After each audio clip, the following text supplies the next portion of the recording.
नमस्कार दोस्तों, मालवा का किसान चैनल में आपका हार्दिक स्वागत है। क्या आप किसान हैं? क्या आप सोयाबीन की खेती करते हैं? हाँ, अगर आप सोयाबीन की खेती करते हैं तो बिल्कुल सही चैनल पर आप आ चुके हैं दोस्तों, क्योंकि इस चैनल पर आपको सोयाबीन से जुड़ी हुई विभिन्न प्रकार की जानकारियों के वीडियो लगातार मिलते रहेंगे। चाहे जानकारी छोटी हो, चाहे जानकारी बड़ी हो, किसी भी प्रकार की जानकारी हो, हर प्रकार की जानकारी के वीडियो यहाँ रेगुलर पोस्ट किए जाते हैं।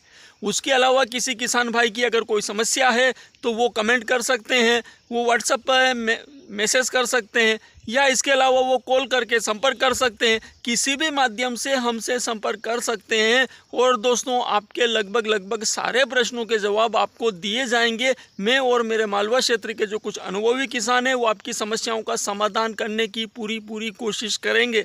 तो जो साथी हमारे चैनल पर नए आए हैं वो पहले हमारे चैनल को सब्सक्राइब कर दीजिए, ताकि हमारे चैनल का जो नोटिफिकेशन है वो आपको मिलता रहे और हमारा वीडियो आपको आपके मोबाइल की होम स्क्रीन पर मिलता रहे। तो करते हैं दोस्तों आज के वीडियो की शुरुआत। ज़्यादा हाइट लेने वाली सोयाबीन की वैरायटियों की बीज दर ज़्यादा हो गई, उसकी वजह से सोयाबीनें बहुत ज़्यादा हाइट लिए जा रही है। बहुत सारी जगह पर सोयाबीनें आड़ी पड़ गई है, बहुत सारी जगहों पर सोयाबीनें आड़ी पड़ने की कगार पर हैं, जबकि अभी तो फलियां आई तक नहीं है। जब फलियां आएगी उस समय क्या स्थितियां बनेगी। और इस साल पानी भी इस प्रकार से गिरा है कि सोयाबीनें बहुत ज़्यादा तेज़ गति से चल रही है। और कुछ ऐसे खेत जहां पर बीज दर भी संतुलित थी, लेकिन लहसुन प्याज के खेत थे जिनमें कि पर्याप्त मात्रा में बहुत अच्छे खाद उन खेतों में पहले से हैं, तो वहां पर उर्वरकों की अधिकता कह दें या पर्याप्त मात्रा में भरपूर उर्वरक होने की वजह से सोयाबीनें बहुत अधिक हाइटें ले रही है। तो ऐसी स्थिति में हमारे किसान भाइयों के मन में कुछ प्रश्न चल रहे हैं कि क्या हम सोयाबीन में पीसीआर का उपयोग कर लें। तो दोस्तों पीसीआर का उपयोग हम कर सकते हैं। विभिन्न प्रकार के पीसीआर आते हैं जो कि सोयाबीनों की जो हाइट है, सोयाबीनों की जो ग्रोथ है उसको काफ़ी हद तक कंट्रोल करते हैं, रोकते नहीं है, कंट्रोल करते हैं। उससे होता क्या है कि पौधे ऊपर हाइट ना लेकर अपने तने को मजबूत करते हैं और इसमें जो ये ब्रांचें हैं इन ब्रांचों को निकालने की कोशिश करते हैं और इनमें जो प्रकाश संश्लेषण की क्रिया है वो तेज़ होने लगती है, जिससे कि पौधा मजबूत होता है और अपना भोजन ग्रहण करता रहता है और पौधा जो अपनी एनर्जी है वो ऊपर ना ले जाकर अपने ब्रांचों में, अपने फूल में, अपनी फलियों में लगाने लगता है। तो पीसीआर का उपयोग करने से फूल भी अच्छे आते हैं। लेकिन बहुत सारे पीसीआर, अलग अलग प्रकार के पीसीआर होते हैं। कुछ पीसीआर हाइट को कंट्रोल करने वाले होते हैं, कुछ पीसीआर फूलों के लिए सिर्फ फूलों के लिए होते हैं, वो पौधों में अधिक मात्रा में फूल निकालने का काम करते हैं। कुछ पीसीआर ऐसे भी होते हैं जो पौधों की ग्रोथ को बढ़ाते हैं। तो हमें अगर सोयाबीन की हाइट को कंट्रोल करना है तो ऐसे पीसीआर का उपयोग करना है दोस्तों, जो कि इसकी हाइट को कंट्रोल करते हैं।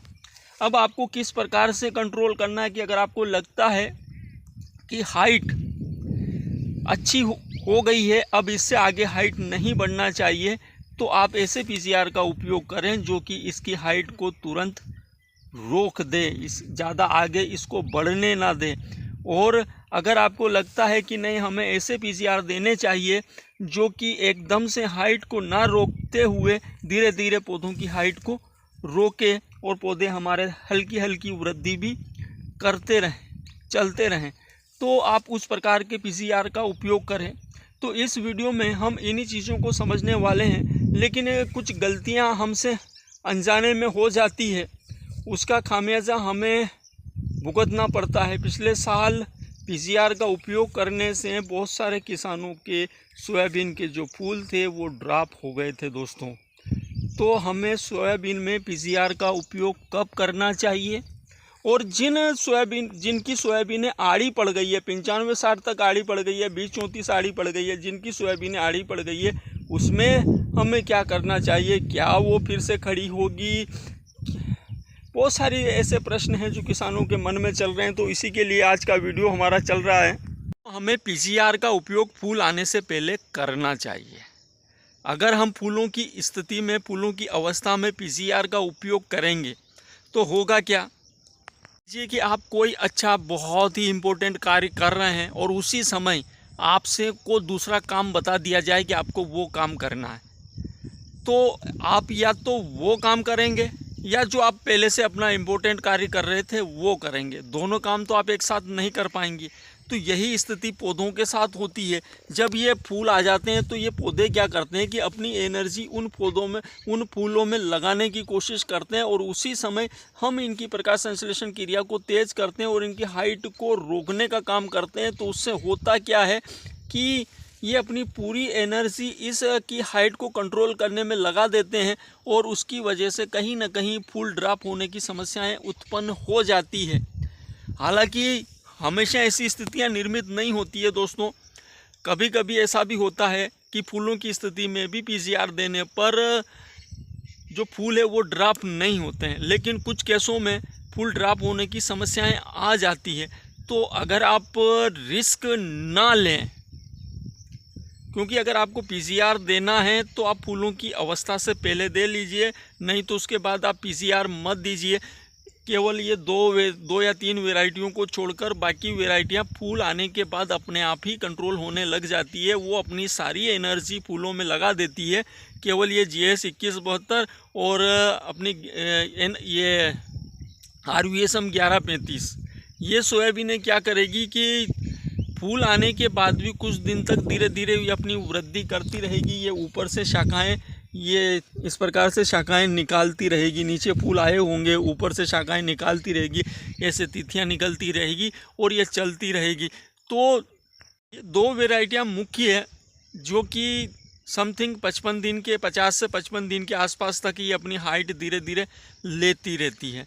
तो अभी इनमें तो लगभग अधिकतर जगह पर फूल नहीं आए और आपको लगता है कि हमें इसकी हाइट को कंट्रोल करना है, तो आप पीजीआर का उपयोग कर सकते हैं।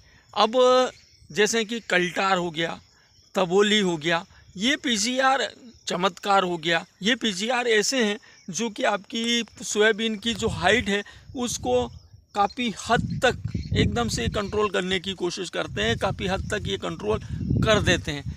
अब इसके बाद अगर आपको लगता है कि नहीं हमारी सोयाबीन की हाइट पर्याप्त नहीं है, अगर ये थोड़ी बहुत और बढ़ेगी तो चल जाएगी, तो ऐसी स्थिति में आप ल्यूसीन पीजीआर का उपयोग कर सकते हैं। तो ऑप्शन आपके पास है कि आपको किस प्रकार से कार्य करना है। लेकिन दोस्तों अगर आप फूलों से पहले पीजीआर दे लें और पीजीआर के साथ में प्रश्न हमारे किसान भाई बार बार उठाते हैं कि क्या हम कीटनाशक दे सकते हैं, तो अगर फूल नहीं आए हैं तो आप बिल्कुल कीटनाशक दे सकते हैं। तो आप ये जो लेट वेराइटियां हैं, इन लेट वेराइटियों में आप अच्छा कीटनाशक ले लो फूलों से पहले और पीजीआर ले लो अगर सोयाबीन की हाइट ज़्यादा है तो, ताकि बाद में आगे भविष्य में जाकर ये आड़ी ना पड़े। जब ये 70-75 दिन की स्थिति में पहुंचेगी, इसमें फलियां बन जाएगी, बीज भराव का कार्य शुरू होगा और जब वजन पड़ेगा तो अगर तना मजबूत नहीं है दोस्तों तो कहीं ना कहीं आड़ी पड़ेगी, क्योंकि बीज दर आपने काफ़ी ज़्यादा रखी हुई है या आपके खेतों में पर्याप्त बहुत अधिक मात्रा में खाद थे तो उसने हाइट ज़्यादा ले ली तो तना कमज़ोर है। तो ऐसी स्थिति में भी ये स्थितियाँ निर्मित हो जाती है। स्थिति में मौसम अच्छा खुल गया है। देखिए हमारे यहाँ पर अभी की स्थिति में ये धूप निकली हुई है, आज दिन भर से धूप निकली, आज दिन भर से पानी नहीं गिरा है, तो मौसम खुल चुका है। अगर आपको स्प्रे करने हैं तो समय से स्प्रे कर लीजिए, वापस पानी लग सकता है, क्योंकि जो एडवाइजरियाँ आ रही है उसके अनुरूप अगस्त माह में अच्छा खासा पानी गिरने वाला है, अच्छा पानी है। तो ऐसी स्थितियों में आप समय अनुसार जैसे ही खुला लगे अपनी सोयाबीनों में जो कार्य संपादित करने हैं वो कर सकते हैं। तो आप कीटनाशक, फंगिसाइड और पीजीआर जो आपको देना है सोयाबीनों में दे सकते हैं। किसान भाई कहते हैं कि हमने पिछले साल फूलों की अवस्था में पीजीआर का उपयोग किया था, बिल्कुल भी इफेक्ट नहीं पड़ा, बिल्कुल भी फूल ड्रॉप नहीं हुए। मान लीजिए कि अगर फूल इतने कोमल होते हैं, इतने नाजुक होते हैं, अगर 10% फूल भी आपके वहीं पर चिपक गए, आपको पता ही नहीं चलेगा कि कब फूल मर गए। तो 10% फूल भी अगर आपके मर गए तो 10% आपका उत्पादन ख़त्म हो गया दोस्तों। उसके अलावा कि ये फूल ड्रॉप होने की समस्याएं सारे केसों में नहीं आती है, 100 में से 10-20 केसों में ये समस्याएं देखने को मिलती है। तो हम सजेस्ट नहीं कर सकते कि आप फूलों की अवस्था में डालें या ना डालें। ये निर्णय आपका है दोस्तों।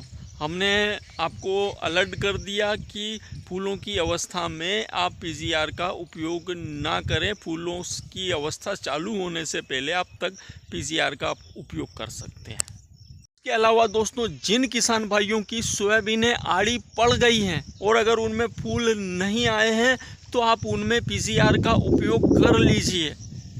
अभी वो जोश में हैं। और अगर जिनकी सोयाबीनों में फूल आ गए हैं, तो वो चाहे तो लियोसिन जो पीजीआर आता है उसका उपयोग कर सकते हैं। वो इतना ज़्यादा इफ़ेक्ट नहीं डालेगा। जो आड़ी पड़ गई उसकी बात है। जो सोयाबीन आड़ी पड़ गई है उसमें ऐसे भी नुकसान होना है, तो ऐसी स्थिति में आप जो लियोसिन पीजीआर आता है उसका उपयोग आप कर सकते हैं। तो वो क्या होगी कि वो जोश में आएगी, उसकी प्रकाश संश्लेषण क्रिया तेज़ होगी। अभी उसमें वजन नहीं है, तो काफ़ी हद तक ये मान के चलिए कि 70 से 80% आपकी सोयाबीन फिर से खड़ी हो सकती है। तो आप चाहें तो उपयोग कर सकते हैं, बाकी आपकी इच्छा दोस्तों। अगर वीडियो अच्छा लगा हो, जानकारी अच्छी लगी हो, तो वीडियो को लाइक करें, कमेंट करें और वीडियो को ज़्यादा से ज़्यादा शेयर करें ताकि ज़्यादा से ज़्यादा किसानों तक पहुंच सके। नमस्कार दोस्तों।